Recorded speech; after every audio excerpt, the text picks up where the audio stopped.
News portal Wani बहुगुणी तर्फे मी अशोक अकुलवार आपणा सर्वांचं स्वागत करतो। भारतीय लोकसभा निवडणुकीचा महामेळावा महाकुंभ याला सुरुवात झालेली आहे। पहिल्या टप्प्याच्या निवडणुकीमध्ये आपण ज्या मतदारसंघामध्ये आहोत चंद्रपूर वणी आर्णी त्या लोकसभा मतदारसंघाची निवडणूक येत्या गुरुवारी 11 एप्रिल 2019 रोजी आहे। सगळेच पक्ष जवळपास सगळे पक्ष निवडणुकीच्या रणधुमाळीत उतरलेले आहे। मुख्य त्याच्यामध्ये आहे भाजप सेना महायुतीचे या मतदारसंघाचे खासदार आणि केंद्रीय राज्यमंत्री हंसराज अहिर, काँग्रेस राष्ट्रवादी महाआघाडीचे सुरेश अर्थात बाळूभाऊ धानोरकर आणि वंचित बहुजन आघाडीचे श्री राजेंद्र महाडोळे या निवडणुकीकडे वणी विधानसभा क्षेत्रातील तरुणाई कशी बघते हा विषय घेऊन आज वणी बहुगुणी पोर्टल आपणापुढे आला आहे। आज या चर्चेमध्ये आपल्या सोबत आहेत शिवसेनेचे प्रशांत बलकी, शिवसेनेतर्फेच या ठिकाणी उपस्थित तरुण कार्यकर्ते विक्रांत चचडा, काँग्रेसचे रुपेश ठाकरे जे ग्रामीण भागाचं नेतृत्व करतात, स्वतः सरपंच आहे मुंगोली या गावचे। त्यानंतर हितेश पावडे हा युवा कार्यकर्ता काँग्रेसतर्फे या ठिकाणी आलेला आहे। हां, आणि भाजपाचे ॲडव्होकेट प्रवीण पाठक या ठिकाणी आलेले आहेत। सोबतच हितेश पावडे, मगाशी चुकलं होतं, हितेश पावडे या ठिकाणी आहेत। राष्ट्रवादी काँग्रेसचे युवा नेते स्वप्नील धुर्वे आणि मगाशी जसा उल्लेख केला आपण वंचित बहुजन आघाडीचे या ठिकाणी उपस्थित आहे प्रशांतजी गाडगे। आपण वंचित बहुजन आघाडीच्या कार्यकर्त्यापासून सुरुवात करूया। 70 पेक्षा अधिक वर्ष भारताला स्वातंत्र्य मिळून झालेली आहे, तरीही न्याय आणि समतेचं अभिव्यक्तीचे प्रश्न सुटलेले नाही असं वंचित बहुजन आघाडीचं तत्वज्ञान सांगतं। काय म्हणणं आहे तुमचं? 1952 नंतरच्या निवडणुकीनंतर दलित वंचित ज्या लोकांना न्याय मिळाला नाही, हक्क मिळाले नाही, अशा लोकांना आताही सुद्धा वंचित ठेवण्यात येतं या काँग्रेस बीजेपी सरकारकडून।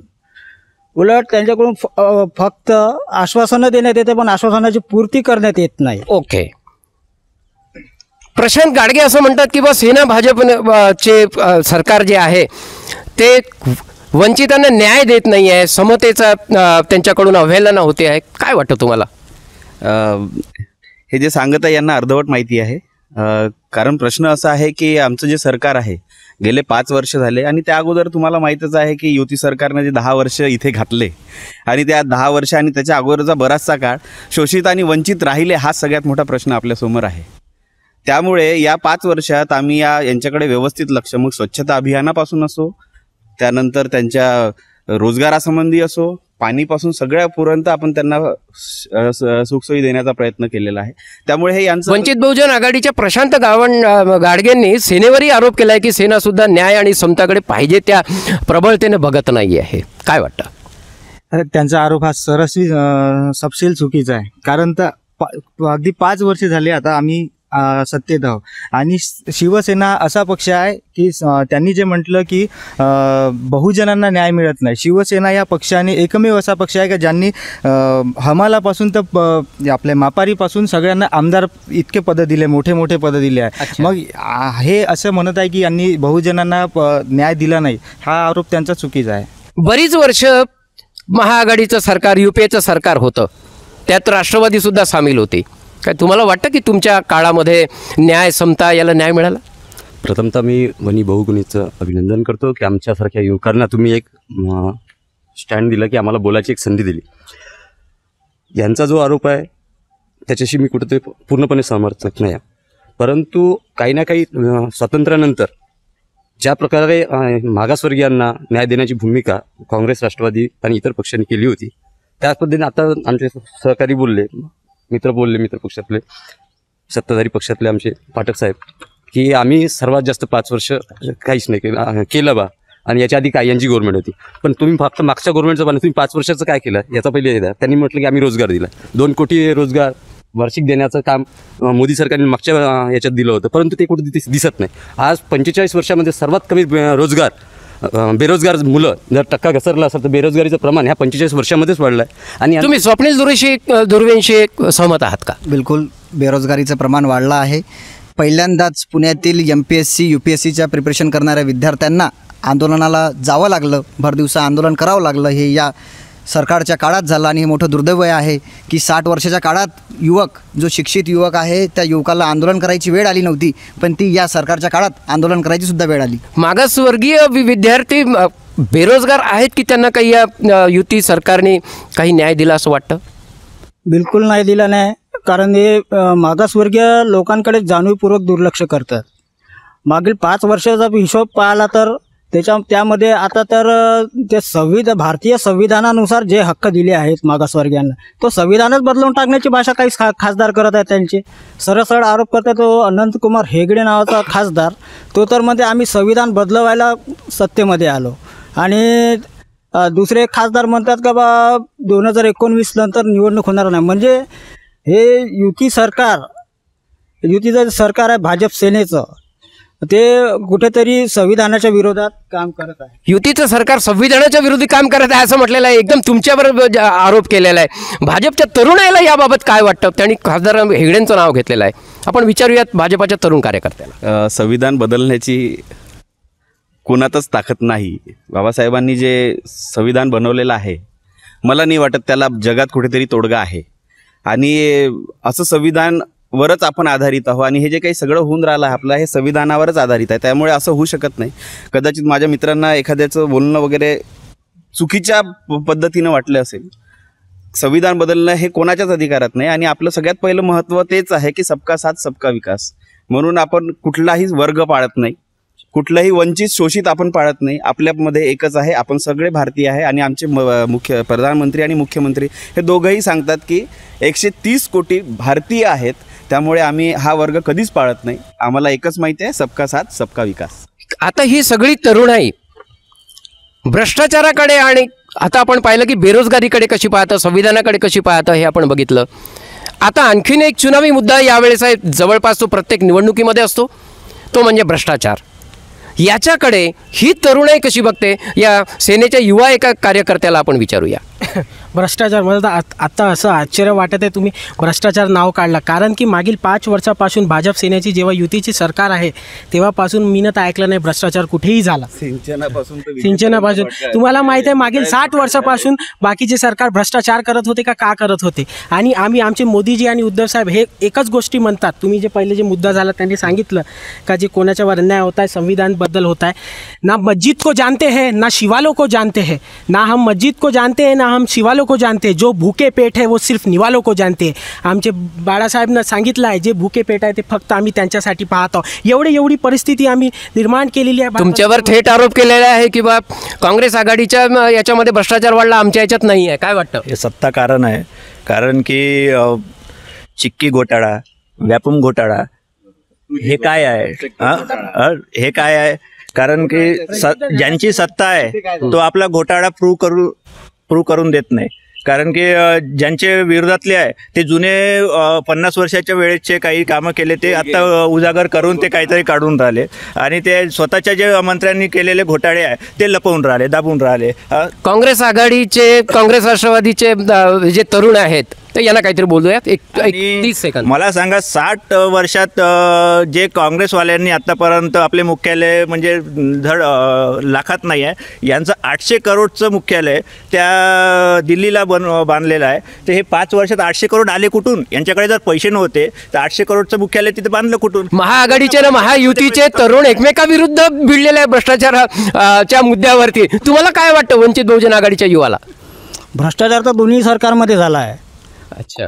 दोन्ही सरकारमध्ये दोन्ही कोणी म्हणजे कसं काय काय उदाहरण देता येईल? कोणी नाही. कोलगेट आहे, सिंचन घोटाळा आहे. सिंचन घोटाळा पण काय आघाडीच्या काळामध्ये झाला आहे. त्यामुळे कसं ते भ्रष्टाचार तर दोन्ही सरकारमध्ये झाला आहे. आता आपण शेतकऱ्यांच्या प्रश्नाविषयी या वेगवेगळ्या पक्षातील युवकांना काय वाटतं याविषयी त्यांना आपण विचारूया. आपण जाऊया राष्ट्रवादी काँग्रेसचे युवा नेते स्वप्नील धुर्वे यांच्याकडे. सातत्याने दुष्काळ पडतो आहे, शेतकऱ्यांना वेगवेगळे पॅकेज देत आहेत. महाआघाडी सरकारने UPA सरकारनं पॅकेज दिलं, त्याच्यानंतर महायुती सरकारनं पॅकेज दिलं. स्वप्नील, तुला काय वाटतं की पॅकेज देऊन शेतकऱ्यांच्या समस्या नेहमीसाठी नष्ट होतील का? शेतकऱ्यांना पॅकेज या शासनाने 36,000 कोटीचं दिलं ते मागील याच्यात, परंतु हा 36,000 त्यांनी असे निकष लावले का शेतकऱ्यांपर्यंत तो पैसा मिळाला. तुम्ही नाही, आपला प्रश्न आहे की पॅकेज देऊन शेतकऱ्यांचे मूळ प्रश्न सुटतील का? परंतु तुम्ही जर हमी भाव जर योग्य दिला, नाही, आपला प्रश्न स्वप्नील दादा असा आहे की देण्याचं काम नाही. पण जर तुम्ही व्यवस्थित हमी भाव दिला शेतकरी, आज तुम्ही पीक विमा दिला, हा पीक विमा सर्वात मोठा भ्रष्टाचार. 20,000 कोटीचा जवळपास त्यांनी पीक विमा तयार केला, परंतु त्यातला रिफंड किती झाला? जेव्हा रिफंड द्यायची वेळ येते त्यांचे कारणं दाखवतात, निकष काढतात, पण रिफंड मग त्या शेतकऱ्यांना करायचं काय? मग अशा परिस्थितीमध्ये त्यांना मग पॅकेज द्यावं लागतं. पण द्यावं लागतं, पण त्याच्यासाठी पण निकष लावतात. ते द्यायचं नाही, फक्त मोठा पो करायचं की आम्ही हे करतो, जाहिरातबाजी करायचं. पॅकेज देऊन शेतकऱ्यांचे प्रश्न सुटतील का? नाही सुटणार नाही प्रश्न. पॅकेज देऊन उलट ते त्यामध्ये आणखी भ्रष्टाचार वाढण्याची शक्यता जास्त होते. शेतकऱ्यांच्या नावावर भ्रष्टाचार चालू आहे. अच्छा, वंचित बहुजन आघाडीच्या युवकाला वाटतं की पॅकेज दिल्यामुळे भ्रष्टाचार वाढतो. काय वाटतं तुम्हाला? नाही, मला असं वाटत नाही, कदाचित असं वाटत नाही की पॅकेज दिल्यानं भ्रष्टाचार वाढतो. मला मोदीजीनं आणि उद्धव साहेबांना अशी नीती वापरली आहे का शेतकरीला कमीत त्रास हो.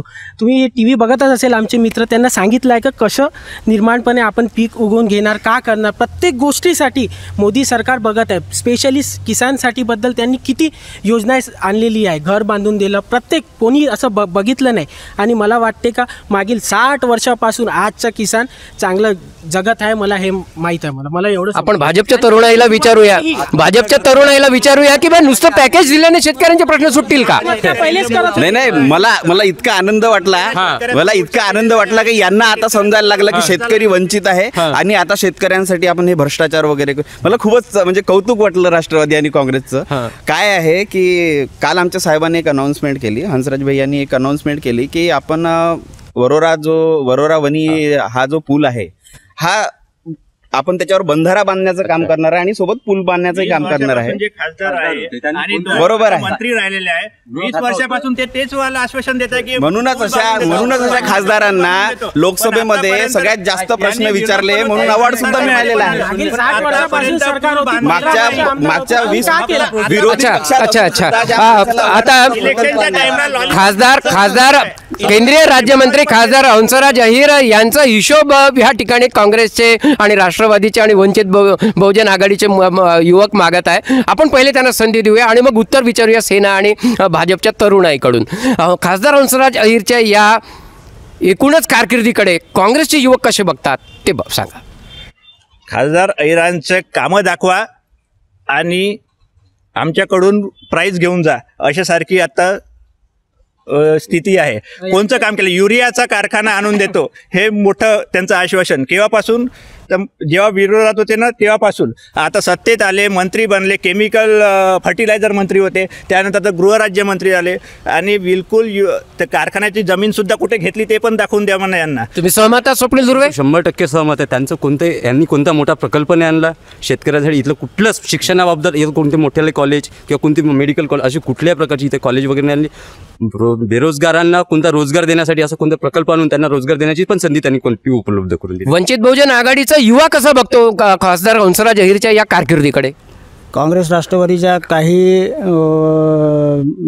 मताशी मी सहमत आहे. कारण आता जे खासदार आहेत त्यांनी अनेक आश्वासनं दिलीत. ते आता सांगितलं ते पूल वरोरा वनी पूल ते किती वर्षापासून बांधणं चालू आहे का ते त्या बांधकाम दिसत नाही. कुठे गेलं काय गेलं काही पता नाही त्याचं. खासदार हंसराज अहिर खऱ्या अर्थाने युतीचे खासदार आहेत. सेनेच्या युवकाला विचारूया, तुम्ही कसं बघता? मला एक म्हणायचं, यांनी जे म्हटलं की या 5 वर्षात एकही कारखाना नाही आणला, म्हणजे बेरोजगारीचा प्रश्न आहे. मी स्वतः एक शिक्षित युवक आहे, माझं MSc BEd होऊन आहे. मी युवकांना हे सांगू शकतो की तुम्ही स्वतः सक्षम बना. आज आपण आपल्या महाराष्ट्रात, एक मिनिटं, आपल्या महाराष्ट्रात एवढा म्हणजे एम्प्लॉयमेंट आहे. UP बिहारच्या युवकाला इथं एम्प्लॉयमेंट भेटू शकते, तर आपल्याला का नाही? आपण UP बिहारच्या माणसाला एक खासदार सेकंड. बनवतो, हेच मोठं आपण एम्प्लॉयमेंट देतो ना. तुम्ही जन्मानं तो माणूस इथला असल्यावर तो UP बिहारचा नागरिकत्व कसा झाला? माणसाला आपण इथे एम्प्लॉयमेंट दिलं नाही. जेव्हा इटलीची बघा, महाआघाडीचे युवक असा असा आरोप करून राहिलेला आहे की खासदार हंसराज अहिर येथे परप्रांतीय आहे आणि इथे ते खासदार झालेले आहे. आपण भाजपाच्या युवकाला विचारूया, तुम्हाला आरोप मान्य आहे का? पा काय आहे परदेशातली बाई जेव्हा इथली नागरिक नेतृत्व काय सांगते?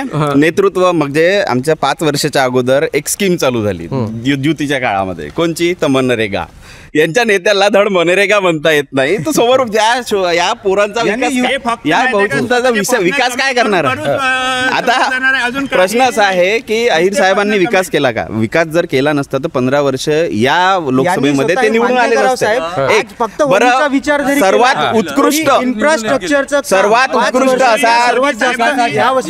उत्कृष्ट असा लोकसभापटू अवॉर्ड हा हंसराज भैयांनाच मिळाला. आणि यांनी सर एक मिनिट सर, जेन्युअनली यांनी हे मान्य करावं, या 5 वर्षाच्या आधी कधीतरी वणीचे रस्ते चांगले दिसले होते का? इन्फ्रास्ट्रक्चरच्या कामातूनही रोजगार निर्मिती होऊ शकते. भेटेल पायाभूत सुविधेबद्दल बोलतात, तुम्हाला काय चालत होते ना? अरे एवढे खड्डे होते, मला सांगा, यांनी आता मनरेगाचं नाव घेतलं, नाव बरोबर घेत आहेत. मोदी साहेबांनी इंटरनॅशनल फोरमवर 600 करोड भारताची जनता दाखवली आहे. त्यांना काय म्हणायचं आपण? ते तर भारताचे पंतप्रधान आहे. 600 करोड भारतीय जनता माझ्या पाठीशी आहे. म्हणजे कुठून आली 600 जनता? बघितलं आपण की या युवकांचे सगळे विचार कसे टोकदार आहेत आपापल्या पक्षीय धोरणाबद्दल. ही लोकसभेची निवडणूक खऱ्या अर्थाने जनता केंद्रित आहे की व्यक्ती केंद्रित आहे, हा एक प्रश्न आपण यांना विचारूया. 2च ऑप्शन यांना आपण दिलेले आहे. ही 17वी लोकसभेची निवडणूक व्यक्ती केंद्रित आहे की लोकशाही केंद्रित आहे, जनता केंद्रित आहे? काय वाटतं तुम्हाला? लोकशाही केंद्रित. कारण आतापर्यंत नाही, प्रश्न समजून घ्या. ही निवडणूक 17वी लोकसभेची निवडणूक भारताचे व्यक्ती केंद्रित झाली आहे की जनता केंद्रित झाली आहे, विकास केंद्रित झाली आहे? जनता केंद्रित तर होणार नाही, जनता केंद्रित नाही. आम्हाला सपोर्ट करत आहे. तुम्हाला वंचित वाले डायरेक्ट आरोप करून. माझा प्रश्न पुन्हा आहे का, ही निवडणूक व्यक्ती केंद्रित झाले व्यक्ती केंद्रित आहे की जनता केंद्रित, विकास केंद्रित आहे? ही बीजेपी गव्हर्नमेंटनी लोकशाहीला कुठेतरी बाजूला करायचं, हे व्यक्ती केंद्रित केले. काय लोकशाहीची व्याख्या काय? पहिले तुम्ही खासदार निवडून आला, नंतर इथं पंतप्रधानचा उमेदवार. बघा, राष्ट्रवादीचा युवक म्हणतोय की व्यक्ती केंद्रित झालेली आहे. आपण सेनेच्या युवकाला विचारू, काय वाटतं? बिलकुल नाही. असं कसं व्यक्ती केंद्रित आहे? लोकशाही आहे. त्यांनी आरोप केलेला आहे की नरेंद्र मोदीच्या बहुतेक वर्षापासून होती, मागील 60 वर्षापासून होती. तुम्हाला एकच चेहरा दिसते, बोलता आला का नाही आला, फक्त एकच चेहरा दिसते. 60 वर्षापासून व्यक्ती केंद्रित होती. तुम्हाला काय वाटतं? लोकशाही शासन व्यवस्थेत ही जनता केंद्रितच आहे. लोकांनी मतदार नाही, आताची निवडणूक व्यक्ती केंद्रित आहे की जनता केंद्रित? आताची निवडणूक सुद्धा जनता केंद्रितच आहे.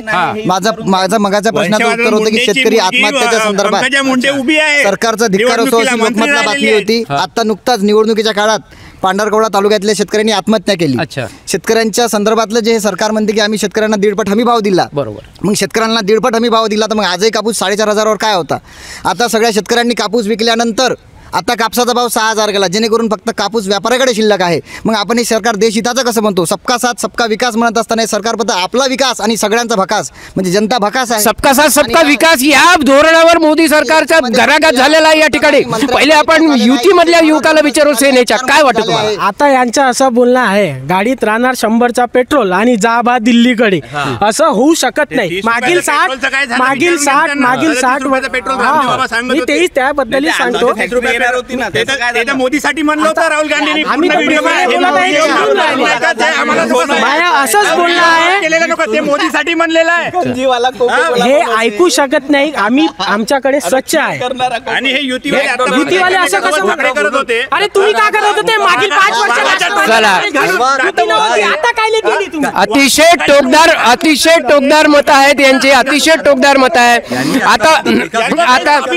आता उल्लेख झालेला आहे शेतकरी आत्महत्या. चला आपण दुसरा प्रश्न घेऊया. ठीक आहे, चला आपण दुसरा प्रश्न घेऊया.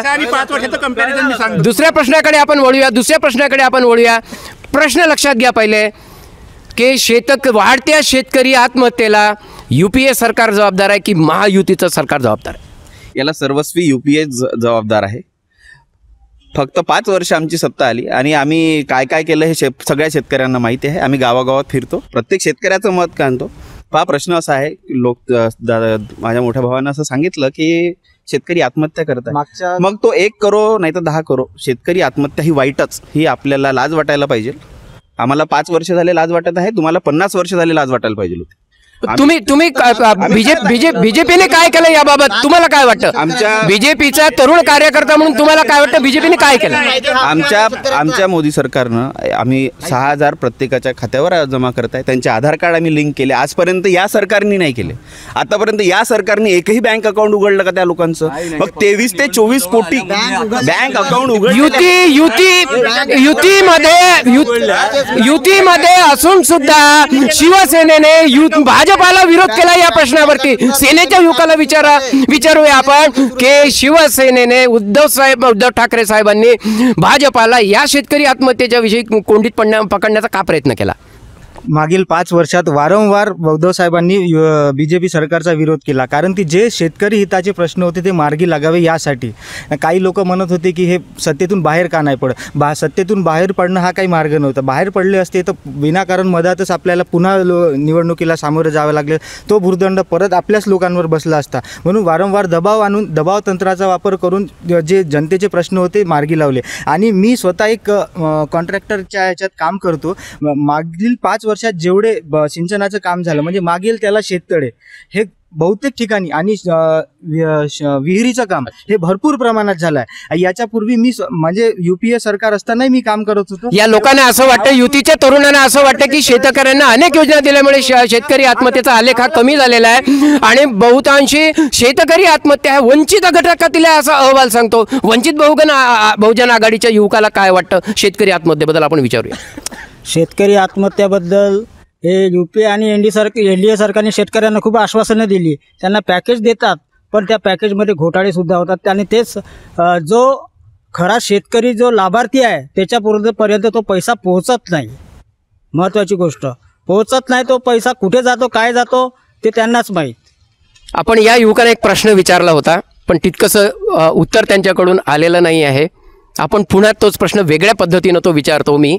आपण यांना प्रश्न विचारला होता की बा ही निवडणूक व्यक्तिकेंद्रित आहे की जनता केंद्रित? हा प्रश्न दुसऱ्या स्वरूपात पण उत्तर त्याच पद्धतीचं यांच्याकडून यायला पाहिजे, अपेक्षित आहे. ही निवडणूक राहुल गांधीच्या चेहऱ्यावर लढल्या जात आहे की मोदीच्या चेहऱ्यावर लढल्या जात आहे? नाही, यांनी काय केलं, बीजेपीवाल्याने व्यक्तिकेंद्रित पूर्ण लढाई करून टाकली. लोकशाहीला यांना कुठेतरी लोकशाहीला सर्वात घातक आहे. म्हणजे आज केंद्राचे जेव्हा इलेक्शन होत असते, आपण इथला काय निवडून देतो? खासदार निवडून देतो. 545 खासदार निवडून देतो. ज्याची तिथं बहुसंख्या राहणार तो त्यांचा पंतप्रधान निवड, त्या पक्षाचा पण यांनी काय केलं? मोदी सरकार. म्हणजे इथं काय लोकशाहीला कुठेतरी डावलण्याचा हा प्रयत्न आहे यांच्याकडून. हे म्हणजे तुम्हाला असं वाटतं की मोदी अध्यक्षीय प्रणालीकडे घेऊन चालले? बिलकुल 100% त्यांची वाटचालच तशी आहे. त्यांनी आपलं काय, हे आपलं भारत आहे, भारतामध्ये लोकशाही आहे. ही अमेरिकेची इलेक्शन आहे. अमेरिकेमध्ये प्रेसिडेंटची इलेक्शन होतात. आपल्या इथं तसं नाही. आपण लोकशाहीमध्ये एकूण खासदार निवडतो, पण इथे तसं नाही होतं. इथं मोदीकडे पाहून वोट द्या. तिथला किती कसा शेमडा राव काही राव, पण त्याला निवडून द्या. वंचित बहुजन आघाडीच्या युवकाला विचारूया की पंतप्रधानाचा उमेदवार आधीच घोषित झालेला आहे. हालाकी स्वप्नील धुर्वे राष्ट्रवादीचे असं म्हणतात की तो अधिकार लोकसभेचा आहे. तुम्हाला काय वाटतं? लोकसभेचा अधिकार जरी आहे, परंतु एनडीए सरकारने अगोदरच तो उमेदवार घोषित करून ठेवलेला आहे. हे योग्य वाटते का संविधानानुसार तुम्हाला? हे चुकीची व्यवस्था आहे आणि हिटलरशाही चालू आहे सगळी. हिटलरशाही नेमकी म्हणजे कुणाची चालू आहे?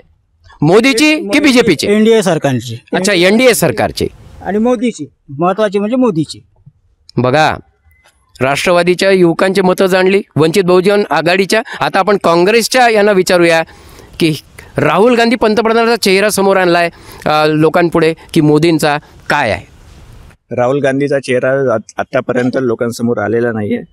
पंतप्रधान म्हणून असं म्हणायचं. त्यासाठी आम्ही लोकशाहीनुसार सर्व खासदारामधून जेवढे खासदार जर आमची मेजॉरिटी राहिली त्यांच्यामधून पूर्ण खासदार मेजॉरिटीने मतदान करेल आणि आमचा पंतप्रधान निवडेल. आता मोदी आहे तो मुमकिन आहे. मोदी सरकार आणि हे यांच्यासारखी हुकुमशाही आमच्या काँग्रेस पक्षात राहिली नाही. आम्ही संविधानाचा पूर्ण रक्षा केलेली आहे. आमच्या काँग्रेस शासनाचे पहिले लॉ मिनिस्टर म्हणजे डॉक्टर बाबासाहेब आंबेडकर होते आणि डॉक्टर बाबासाहेब आंबेडकरांच्याच संविधानाचं आम्ही आत्ता पण रक्षा करत आलो आहे. बाकी सर्व इथं फोल आहे.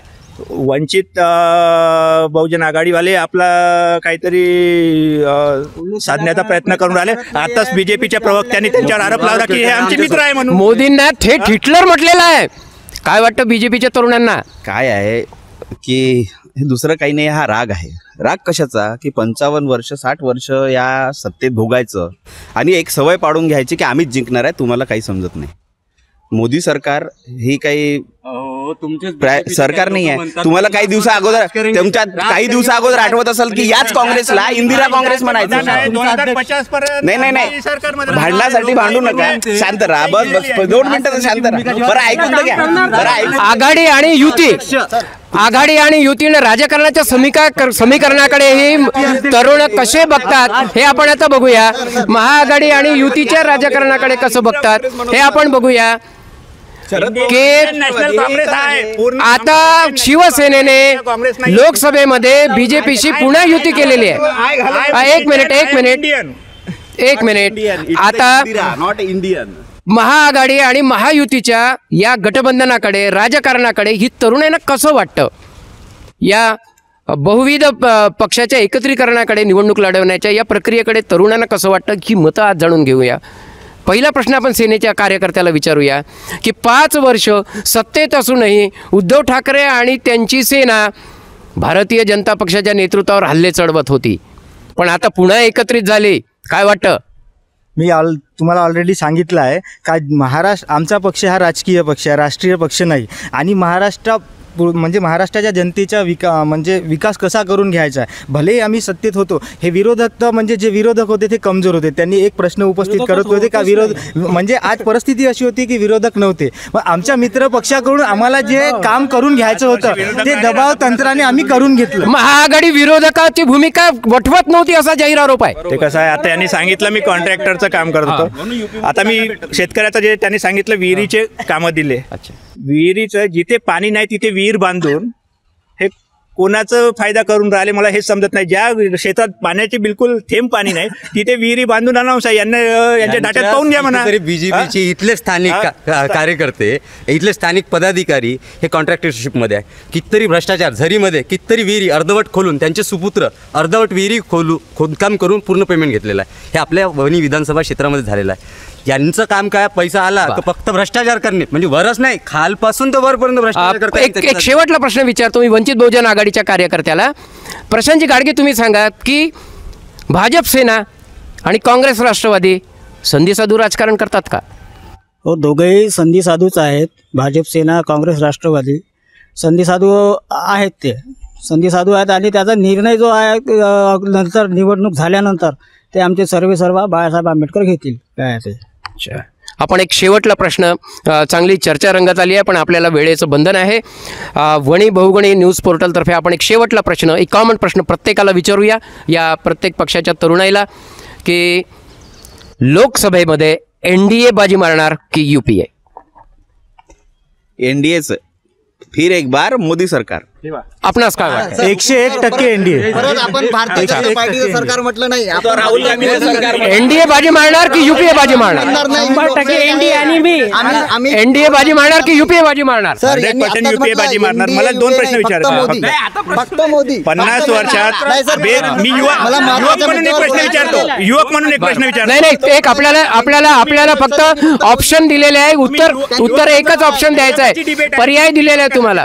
हा, मला सांगा, 50 ते 60 वर्ष काँग्रेसनी राज्य केलं, ठीक आहे, किंवा आपलं सरकार चालवलं. तिथे 2014 पर्यंत बेरोजगारीचा दर 3.3 होता आणि 5 वर्षात 7.7 झाले. आणि आपला प्रश्न आहे की एनडीए बाजी मारणार की युपीए? युपीए 100%. पण ह्या तुम्हाला काय वाटतं, जरुरी आहे स्वप्नील? साहेब. 100% युपीए बाजी मारणार. त्याच्या मागचं कारण असं आहे की यांनी जे 5 वर्ष प्रोपोगंडा जो केला योजनेच्या बाबत हा पूर्ण फोल झालेला आहे. हा चेहरा जनतेसमोर आलेला आहे. आता काही तर फक्त जाहिरातबाजीचं राजकारण चाललं आहे. जाहिरातबाजीचे सरकार आणलं. यांनी जाहिरातबाजीवर कितीतरी 1000-5000 वंचित बहुजन आघाडी कुणाला तारणार? एनडीएला तारणार की युपीएला तारणार? रिझल्ट आल्यानंतर बघू. रिझल्ट आल्यानंतर आमचे एनडीए मध्ये जायचं का युपीए मध्ये जायचं हा निर्णय सर्व पक्षाचे सर्व बाळासाहेब आंबेडकर घेतील. तुमच्यावरती वंचित बहुजन आघाडीवरती सगळे एक आरोप करतायत की वंचित बहुजन आघाडी बाळासाहेब आंबेडकरांची ही आघाडी भाजपाची बी टीम आहे. तरुणाईला काय वाटतं आज विचारूया. हे चुकीचा आरोप आहे. भाजपाची बी टीम होऊ शकत नाही आणि काँग्रेसची पण बी टीम होऊ शकत नाही. ते कसं त्यांनी ते जायचं होऊ शकत नाही. त्यांची अजून इलेक्शनचा रिझल्ट नाही आला. ते तसं होऊ शकत नाही. बी टीमचा प्रश्नही नाही. आणि भाजपवाले म्हणतात का काँग्रेसची बी टीम आहे, काँग्रेसवाले म्हणतात भाजपची बी टीम आहे. हे सगळे तरुण उद्याचे नेते आहेत. मग हे तरुण आहे कोणत्याही पक्षात असो, पण हे तरुण उद्याचे नेते आहेत. त्यांचे सगळे जे विचार आहेत ते प्रामाणिक विचार त्यांनी या ठिकाणी मांडलेले आहे. आजच्या या 21व्या शतकातल्या तरुणांना ते कोणत्याही झेंड्याखाली असो आपापला पक्षाची धोरणं प्रामाणिकपणे बरोबरच आहे असं त्यांना वाटते आहेत. आपण त्यांच्या पुढच्या वाटचालीसाठी शुभेच्छा देऊया. एक कविता ह्या ठिकाणी हा तरुण सादर करतो आहे आणि या कवितेने वनी बहुगुणीच्या हा जो संवाद तरुणाईशी आपण घेतलेला आहे त्याचं समापन आपण करूया. एक कविता. आमचे सगळेच मित्र आहे आणि आपल्याला माहीत झाला एकत्र राहणे म्हणजे काय होते. जे मोदीजी विचार करत आहे, उद्धव साहेब विचार करत आहे, जे एकत्र आणणे त्यासाठी मी फक्त 4 ओढली आहे. कोणीतरी चांगलं म्हटलं आहे, हिंदीमध्ये आहे, यहाँ मंदिर में दाना चूक कर, यहाँ मंदिर में दाना चूक कर चिड़िया मस्जिद में पानी पीती है. यहाँ मंदिर में दाना चूक कर चिड़िया मस्जिद में पानी पीती है. यहाँ बुद्ध की उपदेश और ईसा माँ की बलिदान की गाथा होती है. मैंने सुना है यहाँ राधा रानी की चुनरी कोई सलमा बेगम सीती है. फिर क्यों हो गए हम जुदा की आज जोड़ने की बात होती है, आज जोड़ने की बात होती है. मोदीजी हेच काम करत आहे, लोकांना जोडण्याचं काम करत आहे, म्हणून बाकींचे पोट दुखत आहे. मी असं बोलून मी बोलणं बघा आता कवितेतून नाही त्या या युवकांनी मोदीचा प्रचार सोडला नाहीये. ही कविता एनडीए साठी म्हटली आहे की युपीए साठी म्हटली आहे? कारण की युपीए सर्व धर्म समभाव हा वाला शब्द. ठीक आहे. या ठिकाणी आपण वणे बहुगणे न्यूज पोर्टलचा संवाद तरुणाशी हा कार्यक्रम या ठिकाणी मी समाप्त करतो आहे. या तरुणांना पुन्हा एकदा शुभेच्छा देतो. पुन्हा आपण या कार्यक्रमाच्या दुसऱ्या याच्यात भेटूया. धन्यवाद.